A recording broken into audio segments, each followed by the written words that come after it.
This is my favorite homemade DI box. There's really nothing inside but an old transformer from the 1960s. But I ran some tests today that give a pretty good illustration of why transformers, especially old ones like this, have kind of had a renaissance in the audio world recently, and I thought I'd share. So this is a Triad A11J, actually a pretty valuable transformer now just due to some Motown associations. But I ran some sweeps and some distortion analysis on this, on a modern radial JDI, very good modern transformer DI, on a Countryman Type 85 transformerless FET DI, which was kind of an industry standard maybe 30 years ago. And then finally on the front panel input of my UA Apollo. Now, frequency response wise, there's nothing that interesting. The old Countryman starts to roll off just a touch at the very bottom. That's this aqua trace here. But where it starts to get interesting, at least to me, is the distortion analysis, because even though I was feeding them a pretty robust level, the Triad transformer here stays really low distortion. It's only at these very lowest frequencies we start to see like 0.02% distortion products, which is actually a little bit cleaner than the modern radial transformer DI.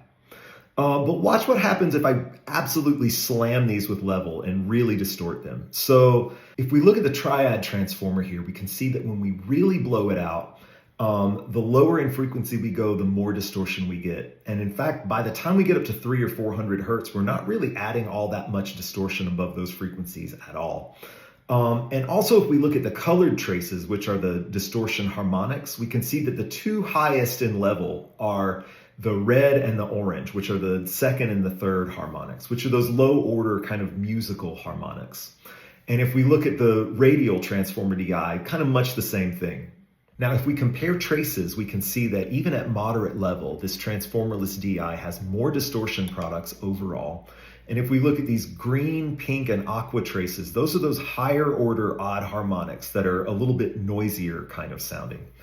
And if we absolutely blast it with level like we did to the transformers, we see that it's just straight distortion across the board. There's none of that transformer behavior of kind of fattening the low end and then getting out of the way by the time we're in the mid-range frequencies. One reason I think we like transformers, whether we realize we're doing it or not, is that it's really useful to distort the low end a little bit and keep the mid-range and the top end clear, especially on bass-heavy sources. Because it's really hard to reproduce true low end, but if we can transfer some of that energy up into the mid-range with those harmonics, our ear will psychoacoustically fill in the power, even on small speakers and at low level. Oh, by the way, the front panel DI wasn't interesting. It was either all distortion or no distortion, depending on how hard I hit it.